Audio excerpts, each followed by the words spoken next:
Mãe, a senhora pode ir sentar lá no fundo? Os pais da Débora vão ficar aqui na frente. Foi o que o Rafael me disse no dia do casamento dele, na frente de todo mundo, na porta da igreja. A madrinha da noiva me olhou de lado. O fotógrafo parou de arrumar a câmera e baixou os olhos. O vento bateu no meu rosto e eu senti o calor subindo pela nuca. A Débora estava do lado dele, mexendo no celular, com um sorrisinho no canto da boca. Nem olhou para mim. Eu não discuti. Respirei fundo, segurei a bolsa com as 2 mãos e fui andando devagar até os últimos bancos. Sentei sozinha, longe dele, longe de tudo. Como se eu fosse uma convidada qualquer. Como se eu não fosse a mãe que criou aquele menino sozinha desde os 7 anos de idade. Sabe quando você sente que perdeu o chão? Que tudo que você fez não valeu de nada? Eu trabalhei 17 anos como faxineira para pagar escola particular para ele. Vendi o único anel de ouro que eu tinha para comprar o primeiro carro dele. Mas naquele dia, eu era invisível. O que o Rafael não sabia é que 3 semanas depois eu ia mostrar para ele uma mensagem. Uma mensagem que a Débora tinha mandado para outro homem e que ia acabar com a vida de mentira que ela estava construindo. Fica comigo que você vai entender tudo. Eu não nasci sozinha. Casei aos 22 com o Antônio. Ele era operário, bom homem. A gente morava num apartamento pequeno ali no Tatuapé. O Rafael nasceu 2 anos depois do casamento. Eu trabalhava de costureira em casa, fazia roupa para fora. O Antônio chegava tarde da fábrica, mas sempre brincava com o menino antes de dormir. A vida era simples, mas era nossa. Quando o Rafael tinha 7 anos, o Antônio teve um infarto no trabalho. Não deu tempo de nada. Enterrei ele numa quarta-feira de manhã e na quinta eu já estava procurando emprego. Viúva, com um filho pequeno e sem pensão, porque a empresa disse que o problema no coração dele era pré-existente. Não pagaram nada. Eu consegui trabalho como faxineira num prédio comercial. Entrava às 5 da manhã e saía ao meio-dia. Deixava o Rafael na casa da vizinha, que cuidava dele por um preço que eu mal conseguia pagar. Mas era o jeito. Teve dia que eu limpei 8 andares sozinha porque a outra moça faltou. Cheguei em casa com as costas travadas. O Rafael tinha 9 anos e esquentou água para mim. Me olhou com aqueles olhos preocupados e disse: "Mãe, deixa que eu faço a janta hoje." Ele fez miojo. A gente comeu junto, sentado no sofá. Foi nessa época que eu decidi que ele ia estudar em escola particular. Não importava o que eu tivesse que fazer. Ele não ia crescer sem chance. Arrumei um segundo trabalho, limpando o consultório no fim da tarde. Trabalhava das 5 da manhã até as 9 da noite. 3 anos assim, todo dia. O primeiro sacrifício grande foi o anel de ouro que a minha mãe tinha me dado. Era a única coisa de valor que eu tinha. Vendi para pagar 3 meses de escola atrasados. O Rafael não soube. O segundo foi o Natal. Durante 7 anos, eu não comprei roupa nova para mim. Tudo que sobrava ia para ele. Uniforme, tênis, material escolar, lanche. Eu ia trabalhar com a mesma calça jeans rasgada na barra, mas o Rafael sempre estava arrumado. O terceiro foi a minha saúde. Eu segurei dor de estômago durante 2 anos, porque consulta particular era cara e pelo SUS a fila não andava. Quando eu finalmente fui, a médica disse que eu estava com úlcera, que eu tinha que ter ido antes. Mas como? Eu não podia faltar um dia. Um dia sem trabalhar era um dia sem comer. O Rafael cresceu, passou no vestibular. Eu chorei tanto naquele dia que ele ficou sem entender. Ele achava que era normal. Não sabia que eu tinha vendido até a aliança do casamento para pagar o cursinho dele. A gente sempre foi próximo. Ele me ligava todo dia quando estava na faculdade. Vinha almoçar em casa no fim de semana. Me chamava de mãe com aquele jeito carinhoso. Me abraçava forte. Até a Débora aparecer. Ele conheceu ela no trabalho. Veio me contar todo animado. Disse que ela era diferente, que era inteligente, que trabalhava com marketing. Eu fiquei feliz por ele. Claro que fiquei. A primeira vez que ela veio aqui em casa, eu tinha feito lasanha. O Rafael adorava. Arrumei a mesa, coloquei a toalha boa. Ela entrou, olhou em volta e disse: "Ai, que retrô." Não era elogio. Sentou na ponta da cadeira, como se tivesse medo de encostar. Mal comeu. Ficou o tempo todo mexendo no celular. Quando eu ofereci sobremesa, ela disse que não comia doce, mas o tom era de quem estava dizendo: Não como essas coisas. O Rafael não viu. Ele estava encantado. Eu vi. Comecei a perceber que ele ligava menos, que ele vinha menos, que quando vinha, ficava menos tempo. E a Débora sempre tinha uma desculpa para ele ir embora mais cedo. Eu senti que algo tinha mudado. Mas eu ainda não sabia o quanto. 6 meses depois que eles começaram a namorar, o Rafael me ligou dizendo que ia se mudar, que tinha alugado um apartamento com a Débora. Mãe, a gente já é adulto, tá na hora. Eu disse que tudo bem, que eu entendia, mas meu coração apertou. Aquele apartamento ia ficar vazio, silencioso. Eu ajudei ele a se mudar, levei panela, jogo de cama, toalha, coisas que eu tinha guardado. A Débora nem agradeceu. Olhou tudo e disse pro Rafael: Amor, depois a gente compra coisa nova, tá? Como se o que eu tinha dado não prestasse. 2 semanas depois eu fui visitar. Toquei a campainha e esperei. A Débora abriu a porta de roupão, com cara de quem tinha acabado de acordar, mesmo sendo 2 da tarde. Oi, Vera, o Rafael não tá. Ela não me convidou para entrar. Ficou parada na porta, segurando a maçaneta.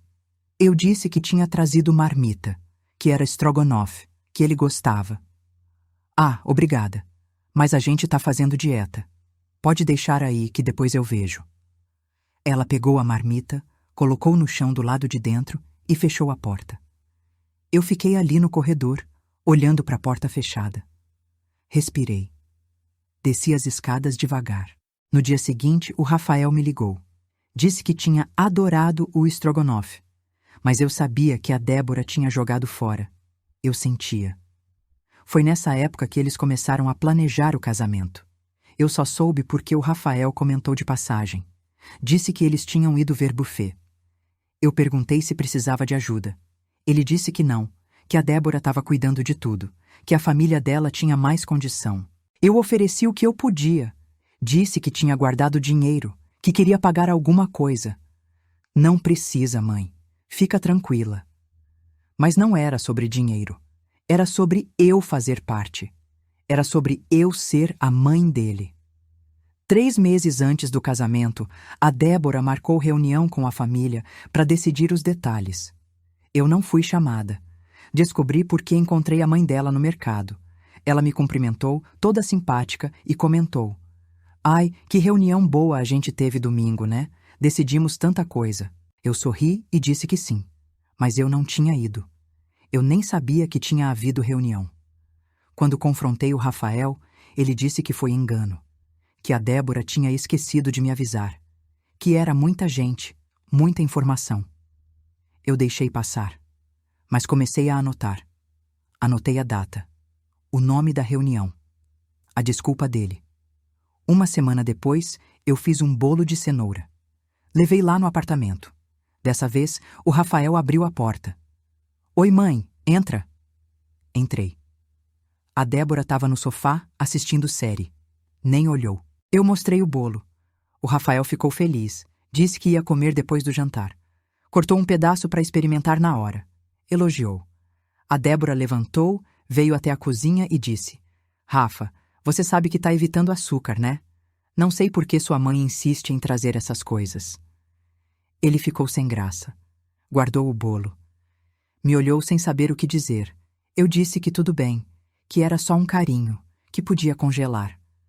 Mas a humilhação estava ali, pendurada no ar. Saí 10 minutos depois. No carro, eu chorei. Mas só um pouco, porque eu estava começando a entender que não era descuido, era proposital. Comecei a guardar as mensagens. Toda vez que o Rafael desmarcava almoço de última hora. Toda vez que a Débora inventava compromisso quando eu sugeria algo. Toda vez que eu era deixada de fora. Eu não sabia ainda para quê. Mas alguma coisa dentro de mim dizia: protege você, registra tudo.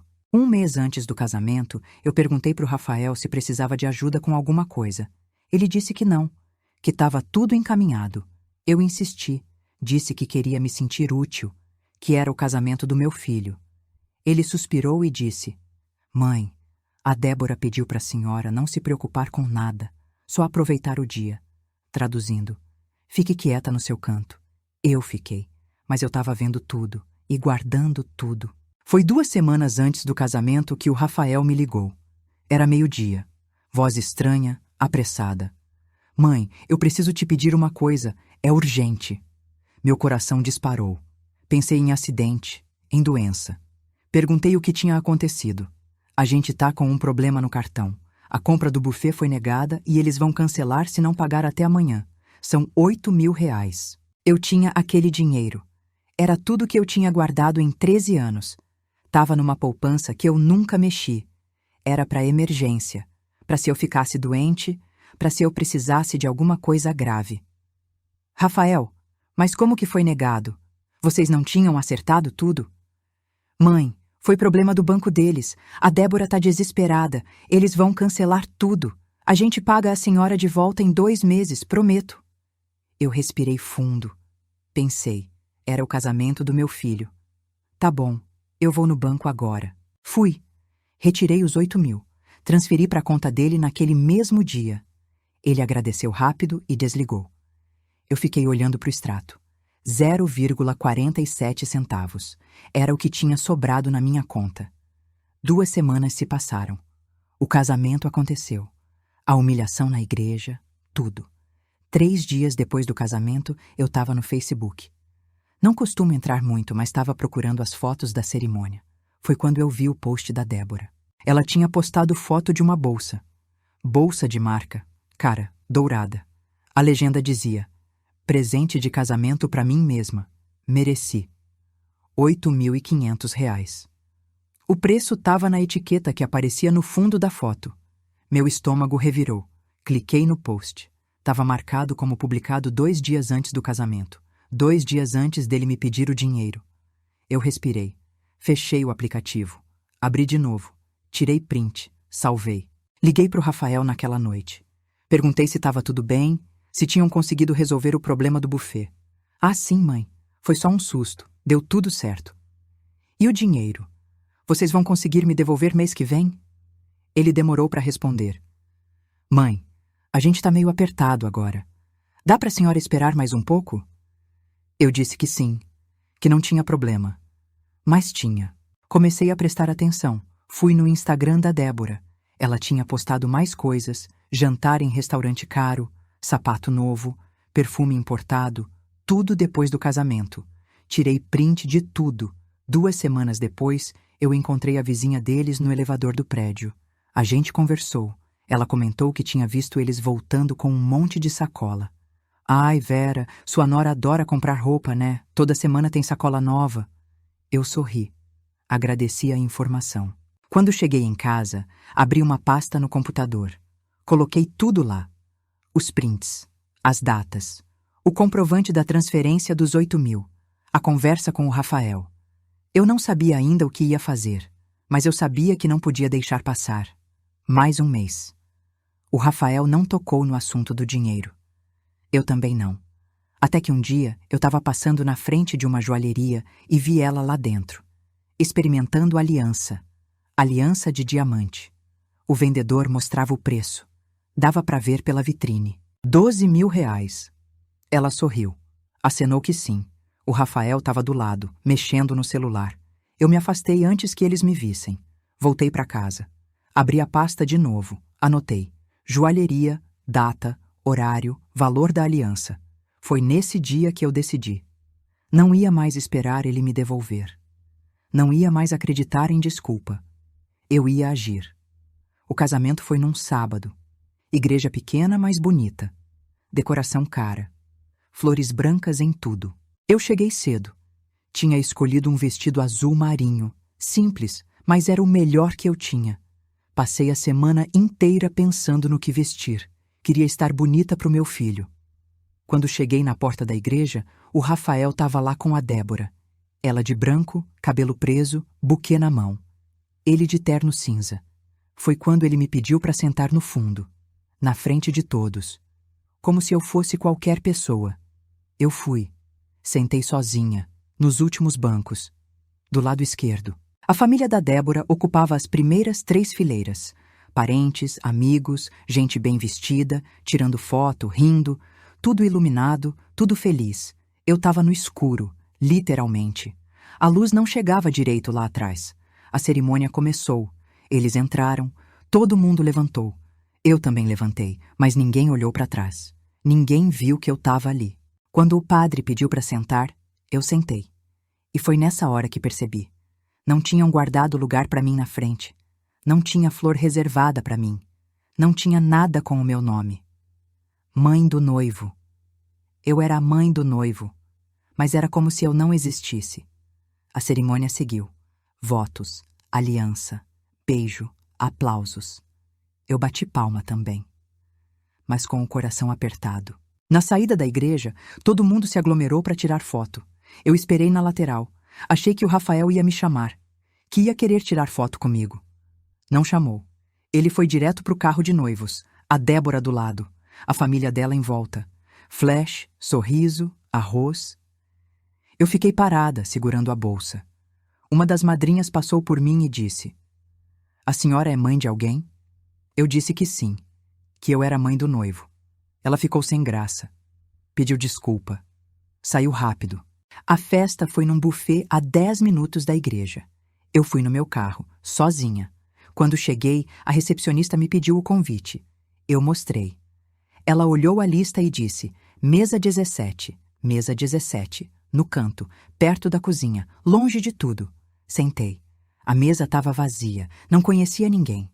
Mais tarde descobri que era a mesa dos conhecidos distantes, gente que eles tinham convidado por obrigação. A festa começou. Valsa dos noivos. O Rafael dançou com a Débora. Depois, ele foi dançar com a mãe dela. Dançou. Com a mãe dela. Eu esperei. Achei que ele ia me chamar depois, que era protocolo, que ele não tinha esquecido de mim. Mas a música acabou. Ele agradeceu a sogra e foi embora para a mesa principal. Eu sentei ali, olhando, sentindo a humilhação subir pela garganta. Foi na hora do jantar que aconteceu o pior. Eu fui até a mesa principal. Queria só cumprimentar ele, dar um abraço, falar que estava bonito, que eu estava feliz. Cheguei perto, toquei no ombro dele. Rafael, meu filho. Ele virou. A Débora olhou para mim. Vários convidados da mesa também. Eu disse que só queria dar um abraço, que estava tudo lindo. A Débora se levantou, colocou a mão no braço dele e disse, alto o suficiente para todo mundo ouvir: "Amor, depois você fala com ela, tá? Agora a gente precisa ir cumprimentar os padrinhos." Ela. Não disse sua mãe, disse ela. O Rafael assentiu, levantou e foi embora. Me deixou ali, parada, na frente de todo mundo. As pessoas desviaram o olhar. Ninguém disse nada. O silêncio foi pior que qualquer palavra. Eu voltei para a mesa 17. Peguei a bolsa e saí. Não me despeço. Não chorei. Não falei nada. Só saí. Cheguei em casa às 10 da noite. O apartamento estava silencioso, escuro. Eu não acendi a luz. Sentei no sofá, ainda de vestido, ainda de sapato. Fiquei ali, olhando para a parede. Não chorei. Não conseguia. A dor era tão grande que não cabia em lágrima. Fiquei pensando em tudo. Nos 17 anos de faxina. Nas costas travadas. Nos natais sem roupa nova. No anel da minha mãe que eu vendi. Na aliança de casamento que eu vendi. Nos 8.000 reais que eu dei para ele e que viraram bolsa para ela.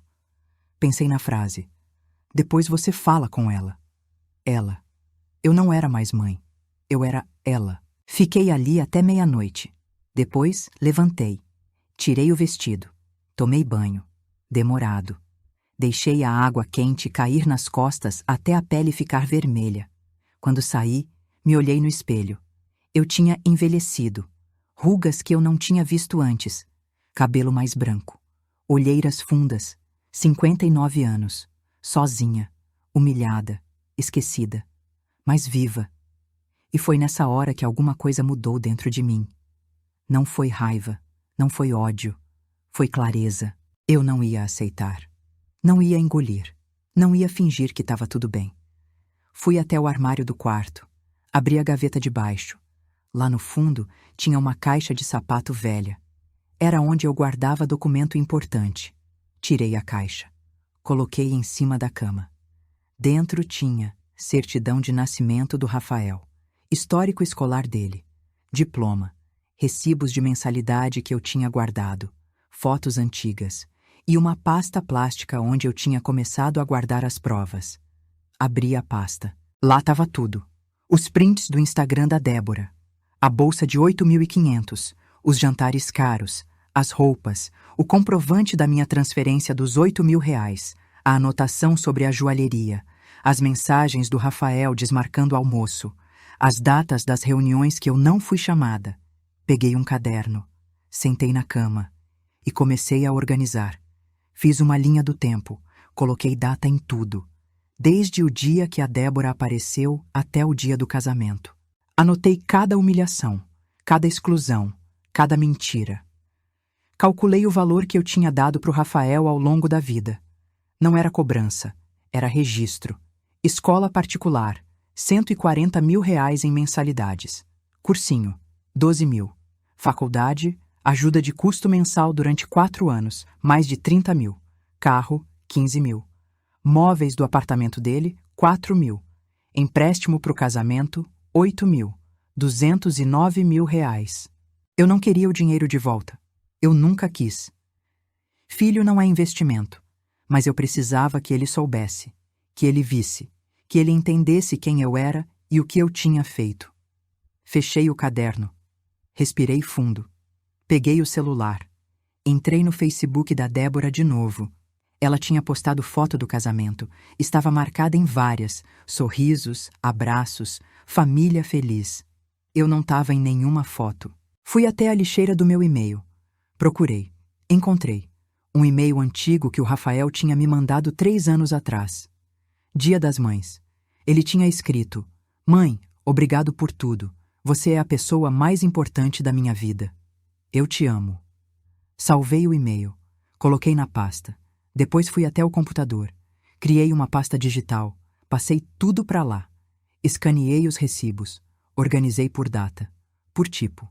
Trabalhei até às 4 da manhã. Quando terminei, eu tinha um dossiê completo. Provas, datas, valores, testemunhas. Tudo. Não era para processo. Não era para justiça. Era para ele. Para o Rafael. Para ele acordar. Fechei o computador, deitei na cama e dormi, sem pesadelo, sem angústia. Porque pela primeira vez em meses, eu não estava só sofrendo. Eu estava agindo. E tinha uma coisa que eu ainda não tinha contado. Uma mensagem. Uma mensagem que eu tinha visto por acaso no celular da Débora. Uma mensagem que ela tinha mandado para outro homem. 3 semanas antes do casamento. Eu tinha foto dessa mensagem. E na hora certa, eu ia mostrar. Passei uma semana organizando tudo. Não liguei para o Rafael. Ele também não ligou. Até que eu lembrei do Dr. Marcelo. Ele era advogado. Tinha um escritório pequeno perto da rodoviária. Eu conheci ele porque limpava o prédio onde ele trabalhava, uns 10 anos atrás. A gente sempre conversava. Ele era gente boa. Simples. Atendia caso popular, ajudava quem não tinha dinheiro. Um dia eu tinha comentado com ele sobre a pensão do Antônio que nunca saiu. Ele tinha me ajudado. Não cobrou nada. Disse que era justo. Peguei o telefone. Liguei. Ele atendeu na segunda chamada. Vera, quanto tempo? Tudo bem? Eu disse que precisava falar com ele, que era pessoal. Ele marcou para a tarde seguinte. Cheguei no escritório às 3. Ele me recebeu com um abraço, ofereceu café. Sentamos. O que aconteceu? Eu respirei fundo e contei tudo, desde o começo, a Débora, as humilhações, o dinheiro, o casamento, a frase na frente de todo mundo. Ele escutou sem interromper, anotava algumas coisas. Quando terminei, ele ficou em silêncio por um tempo. Vera, isso é abuso emocional. E tem a questão financeira também. Você tem provas? Abri a bolsa, tirei a pasta, coloquei na mesa. Ele abriu. Começou a ler. Os prints, os comprovantes, as anotações. Levou uns 20 minutos. Quando terminou, ele me olhou com uma expressão séria. Isso aqui está muito bem documentado. Você fez um trabalho completo. Eu disse que não sabia se servia para alguma coisa. Que eu só queria que o Rafael visse. Que ele entendesse. O Dr. Marcelo balançou a cabeça. Vera, serve sim. Juridicamente, você tem direito de pedir a devolução do dinheiro. Foi empréstimo, você tem o comprovante da transferência e tem prova de que eles usaram o dinheiro para outra coisa. Eu não tinha pensado nisso. Não queria processar meu filho, mas ele continuou. Não precisa ser processo, pode ser uma notificação extrajudicial, um documento formal pedindo a devolução. Isso já assusta, já mostra que você não está brincando. Pensei. Fazia sentido. E tem outra coisa, ele disse. Você falou de uma mensagem. Que mensagem é essa? Foi aí que eu contei. 3 semanas antes do casamento, eu tinha ido no apartamento deles levar umas coisas. A Débora estava no banho. O celular dela estava em cima da mesa da sala. Tocou. A tela acendeu. Eu não ia olhar, mas a notificação apareceu na tela de bloqueio. Era mensagem de WhatsApp, de um contato salvo como Gui Trabalho. A mensagem dizia: Amor, tá confirmado para sexta no hotel? Morro de saudade. Eu congelei. Li de novo. Não era para mim, mas estava ali. Peguei meu celular, tirei foto da tela, rápido, antes que sumisse. A Débora saiu do banho 2 minutos depois. Eu não falei nada. Guardei meu celular e fui embora. Mostrei a foto pro Dr. Marcelo. Ele olhou. Ficou sério. Vera, isso muda tudo. Ela estava traindo ele antes do casamento. Isso é grave. Eu disse que não sabia o que fazer com essa informação, que parecia errado usar. Não é errado, é a verdade. Seu filho merece saber com quem ele casou. Ele pegou um papel. Começou a escrever. Olha, eu vou te ajudar a montar um plano, em 3 frentes. Primeira frente, jurídica. Notificação extrajudicial pedindo a devolução dos R$ 8.000 com juros. Prazo de 15 dias. Se não pagar, aciona a justiça. Segunda frente, social. Mostrar para as pessoas certas o que tinha acontecido. Não espalhar fofoca, mas garantir que a verdade chegasse em quem precisava saber. A família dele, os amigos próximos. Terceira frente, emocional. Confronto direto com o Rafael. Mostrar as provas, mostrar a mensagem, dar a ele a chance de escolher, entre a verdade e a mentira, entre a mãe e a mulher que estava enganando ele. Mas Vera, você precisa estar preparada. Ele pode não acreditar, pode ficar do lado dela. Você precisa aceitar essa possibilidade. Eu sabia, doía só de pensar, mas eu sabia. E se ele não acreditar? Aí você segue sua vida, com dignidade, sabendo que você fez o que era certo. Ficamos mais 1 hora organizando os detalhes. Ele ia redigir a notificação, ia me ajudar a preparar a conversa, ia estar comigo se eu precisasse.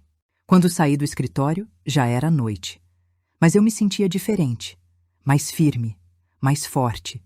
Não era mais só dor, era plano, era ação, era justiça. E tinha uma coisa que o Dr. Marcelo tinha dito que ficou na minha cabeça. Vera, você não está destruindo o casamento dele. Quem fez isso foi ela. Você só está mostrando a verdade, e verdade nunca é errada. Voltei para casa. Sentei na mesa da cozinha, peguei o celular, olhei a foto da mensagem, li de novo. Amor, tá confirmado para sexta no hotel? 3 semanas antes de casar com meu filho. Respirei fundo. Era hora de ele saber. A notificação ficou pronta em 3 dias. O Dr. Marcelo me ligou. Disse que tinha mandado pelos correios com aviso de recebimento. Chegaria no apartamento deles em 2 dias úteis. Eu agradeci. Desliguei. Respirei. Agora era real. Não tinha mais volta. Passei os 2 dias seguintes numa ansiedade estranha. Não era medo, era expectativa. Como se eu tivesse esperado a vida inteira por aquele momento. Organizei tudo de novo. Imprimi a foto da mensagem. Coloquei num envelope pardo, separei cópias de todos os comprovantes, da transferência, dos prints, das datas. Ensaiei o que ia dizer. Fiquei na frente do espelho, falei em voz alta. Rafael, eu preciso que você veja uma coisa. Não é raiva, não é vingança, é a verdade. Repeti. De novo, até a voz sair firme. No dia que a notificação devia chegar, eu esperei. Fiquei olhando para o celular, esperando ele ligar, esperando ele me xingar, esperando qualquer coisa, nada. 2 horas depois, o Dr. Marcelo me mandou mensagem. Recebido. Assinatura da Débora às 14h37. Ela tinha recebido, tinha lido, e não tinha falado nada pro Rafael. Esperei mais um dia. Silêncio. Foi quando eu decidi. Não ia esperar eles virem até mim. Ia até eles. Liguei pro Rafael. Ele atendeu no quarto toque. Oi, mãe. A voz dele era normal, como se nada tivesse acontecido. Rafael, eu preciso falar com você. Pessoalmente. É importante. Ele hesitou. Mãe, eu tô com a agenda meio cheia essa semana. Não é pedido, Rafael, é necessidade. Amanhã, 6 horas da tarde, na sua casa. Silêncio do outro lado. Tá bom, a gente se vê amanhã. Desliguei. Naquela noite, eu não dormi direito. Fiquei pensando em tudo. No menino que ele era, no homem que ele tinha se tornado, na distância que a Débora tinha colocado entre nós. De manhã, tomei banho demorado. Escolhi roupa simples. Calça preta, blusa branca, nada de salto. Sapato baixo, confortável. Não era hora de impressionar. Era hora de ser eu mesma. Prendi o cabelo. Passei um batom clarinho. Me olhei no espelho. Tava diferente. Mais magra, mais velha, mais firme. Os olhos não tinham mais aquela tristeza. Tinham determinação. Peguei a bolsa. Coloquei o envelope pardo dentro. Os documentos, o celular. Saí de casa às 5. O apartamento deles ficava a 20 minutos. Mas eu queria chegar com calma. Queria ter tempo para respirar. Dirigi devagar. Música desligada. Só o barulho do trânsito. Parei num sinal. Olhei pro lado. Uma mãe atravessando a rua com o filho pequeno. Ele segurava a mão dela. Confiante. Seguro. Senti uma pontada no peito. Mas não era mais dor. Era saudade do que a gente já foi. Cheguei no prédio deles 5 para as 6. Estacionei. Fiquei dentro do carro. Respirei fundo. 1 vez. 2. 3. Peguei a bolsa. Saí do carro. Subi até o apartamento. Toquei a campainha. Ouvi passos do outro lado. A porta abriu. Era o Rafael. Sozinho. Oi, mãe. Entra. Entrei. O apartamento estava silencioso. A Débora não tá? Ela saiu. Disse que ia na academia. Ele não sabia. Ela não tinha contado da notificação. Perfeito. Sentei no sofá. Coloquei a bolsa no colo. Rafael, senta aqui. A gente precisa conversar. Ele sentou na poltrona em frente. Me olhou com aquela expressão de quem não entende o que está acontecendo. Mãe, o que foi? Tá tudo bem? Eu respirei fundo. Não, Rafael, não tá tudo bem. E faz tempo que não tá. Abri a bolsa. Tirei a primeira folha. Era o comprovante da transferência. R$ 8.000.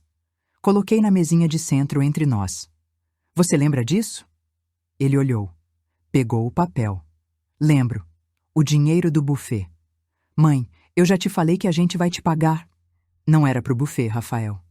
Ele parou, me olhou, tirei o segundo papel, o print da bolsa. 8.500, postado 2 dias antes dele me pedir o dinheiro. Coloquei do lado do comprovante. Era para isso. Ele olhou para os 2 papéis, a testa franzida, começando a entender. Espera, isso aqui? Isso foi 2 dias antes de você me ligar dizendo que o buffet tinha dado problema. 2 dias, Rafael. Ele pegou o print, olhou a data, olhou de novo para o comprovante. Mãe, deve ter algum engano. Ela me disse que o cartão foi negado. Não foi negado. Vocês nunca tiveram problema com buffet nenhum. Ela queria a bolsa, te usou e me usou. Vi a cor sumindo do rosto dele, as mãos tremendo segurando o papel. Tirei mais prints, os restaurantes, os sapatos, o perfume, tudo comprado depois do casamento.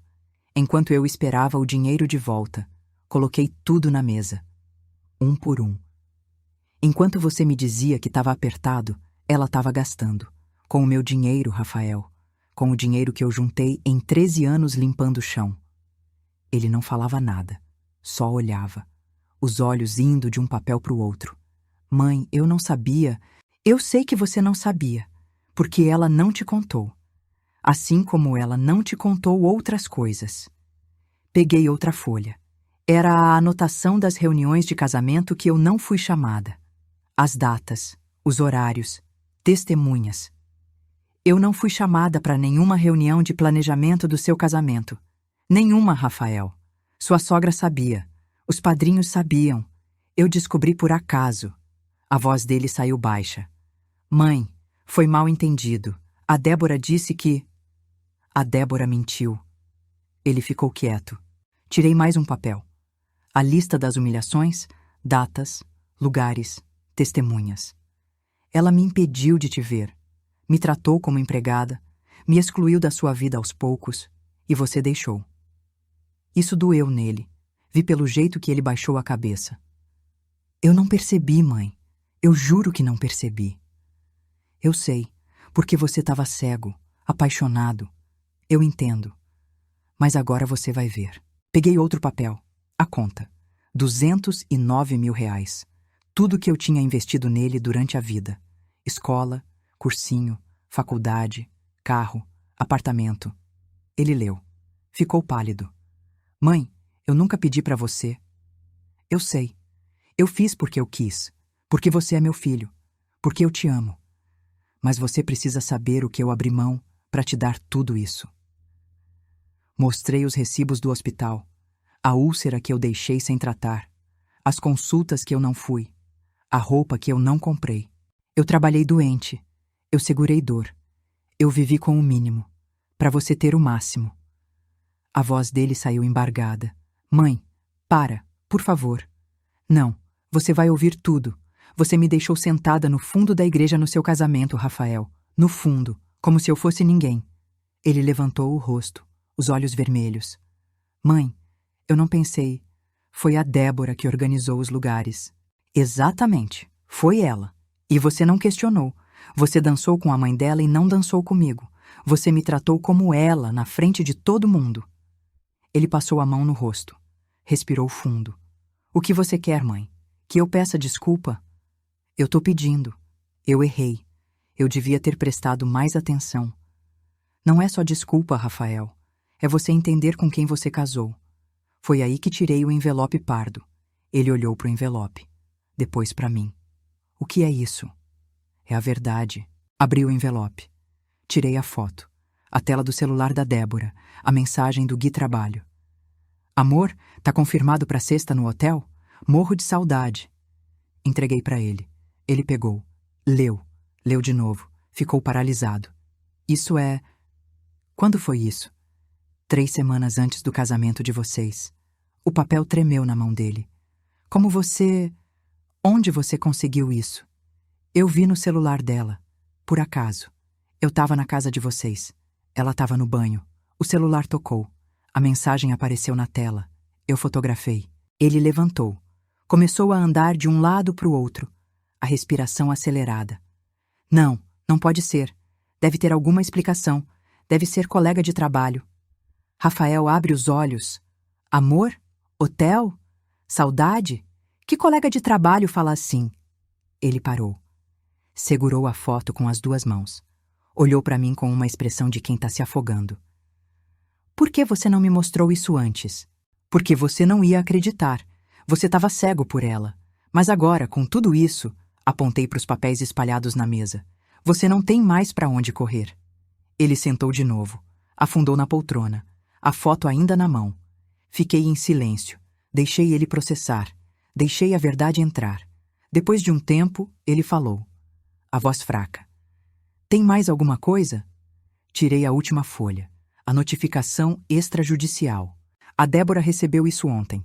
Pelos correios. É uma notificação pedindo a devolução dos 8 mil reais que vocês me devem. Com juros. Prazo de 15 dias. Ele olhou. Leu o cabeçalho. Nome do advogado. Protocolo. Você tá me processando? Não. Eu tô cobrando o que é meu. Se você pagar, não tem processo. Mãe, a gente não tem esse dinheiro agora. Então vende a bolsa, vende o sapato, vende tudo que ela comprou com o meu dinheiro. Ele não respondeu. Eu levantei. Peguei a bolsa. Rafael, eu não vim aqui para te destruir. Vim para te libertar. Você casou com uma mulher que te enganou, que te usou, que me humilhou, que te afastou de mim. Me dirigi para a porta. Parei, virei. Você tem uma escolha agora. Pode ficar com ela e fingir que nada disso aconteceu. Ou pode acordar. Ele continuou sentado, olhando para os papéis. Quebrado. Abri a porta. Saí. Fechei devagar. No corredor, respirei fundo. As pernas tremiam, mas eu consegui andar. Entrei no elevador. Apertei o térreo. Quando as portas se fecharam, eu me vi no espelho do elevador. Tava chorando. Mas não era choro de dor. Era choro de libertação. Passei 3 dias sem notícia. 3 dias em silêncio. Até que na quarta-feira, o Rafael me ligou. Mãe, eu preciso falar com você. A voz dele estava diferente, cansada, quebrada. Pode falar. Eu confrontei a Débora. Mostrei a mensagem. Ela tentou negar. Disse que era brincadeira, que o Gui era só amigo. Mas eu não sou idiota, mãe. Eu vi a cara dela quando eu mostrei. Eu não disse nada. Esperei. Peguei o celular dela. Fui nas conversas. Ela tinha apagado tudo, mas tinha backup. Recuperei. Ele parou. Respirou fundo. Eram meses, mãe. Meses de conversa. Fotos, promessas. Ela estava com ele desde antes de a gente noivar. E continuou. Mesmo depois de casar.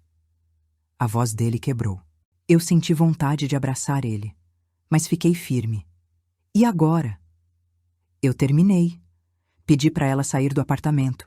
Ela foi para casa da mãe. Tá dizendo que eu sou louco. Que você inventou tudo. Mas eu tenho as provas. Eu vi com os meus olhos. E o dinheiro? Eu vou te devolver, mãe. Não sei como ainda, mas eu vou. Eu prometo. Eu vendi algumas coisas, vou vender mais. E vou pagar. Eu respirei fundo. Rafael, eu não quero te ver quebrado. Eu quero que você aprenda. Que você enxergue. Eu aprendi, mãe, e eu peço desculpa. Por tudo. Por não ter visto. Por ter deixado ela te tratar daquele jeito. Por ter te colocado no fundo da igreja. Eu fui um idiota.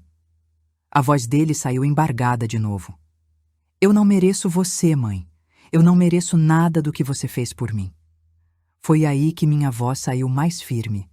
Rafael, você é meu filho, eu te amo, sempre vou te amar. Mas amor não é aceitar desrespeito.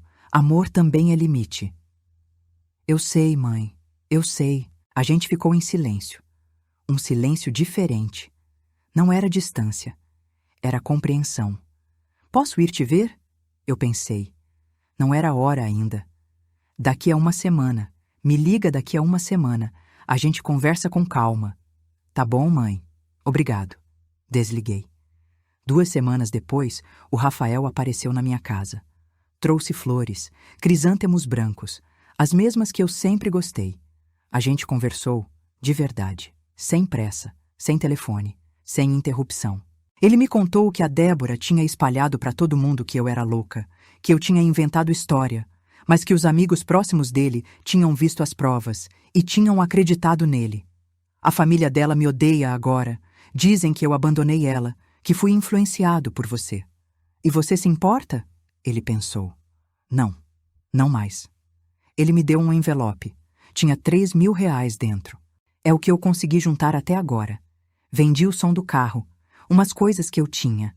O resto eu pago aos poucos, se você deixar. Peguei o envelope. Guardei. Pode pagar aos poucos, sem pressa, desde que seja verdade. É verdade, mãe. A gente almoçou junto naquele dia. Fiz estrogonofe, o preferido dele. Ele comeu, repetiu, sorriu. E foi como voltar no tempo. Antes da Débora, antes de tudo. Mas não era mais igual, porque agora tinha limite, tinha respeito. Os meses passaram. O Rafael pagou os 8.000 em parcelas. Demorou 7 meses. Mas pagou até o último centavo. O divórcio dele saiu. A Débora tentou pedir pensão. Não conseguiu. Tentou ficar com metade do apartamento. O advogado dele mostrou que ela tinha cometido adultério. Ela saiu sem nada. Ouvi dizer que ela voltou pro Gui, que ele era casado, que largou a esposa por ela. Não sei se é verdade. Não me importo mais. O Rafael hoje mora sozinho. Vem me ver todo sábado. A gente almoça junto, conversa. Ri. Ele conheceu outra pessoa. Uma moça simples, professora, me apresentou, pediu minha opinião, respeitou minha presença. Eu não sei se vai dar certo, não sei o futuro, mas sei que agora ele enxerga. Ele aprendeu, e eu aprendi também. Aprendi que mãe não é capacho, que amor não é se anular, que respeito é obrigatório, não opcional. Aprendi que a gente pode amar alguém e ainda assim colocar limite, que dignidade não se negocia, que verdade dói, mas liberta. Hoje, quando eu me olho no espelho, eu vejo uma mulher diferente. Mais velha, sim, mais cansada, talvez, mas firme, de pé, inteira. Eu não tenho mais medo de ficar sozinha, porque sozinha é melhor do que humilhada. Se você tá passando por algo parecido, se alguém que você ama tá te desrespeitando, te apagando, te usando, escuta o que eu vou te dizer. Você não tem que aceitar. Você não tem que engolir. Você não tem que fingir que tá tudo bem. Levanta, junta as provas, organiza tua vida e age. Não com raiva, não com vingança, mas com verdade, com dignidade. Porque no final, o que fica não é o dinheiro, não é a casa, não é a festa, é o respeito. É você conseguir olhar no espelho e reconhecer quem você é. E eu me reconheço. Finalmente. Se essa história te tocou, comenta aqui de qual cidade você está falando. E fica comigo para os próximos vídeos que vão aparecer aí na tela. Alguém pode precisar ouvir isso hoje.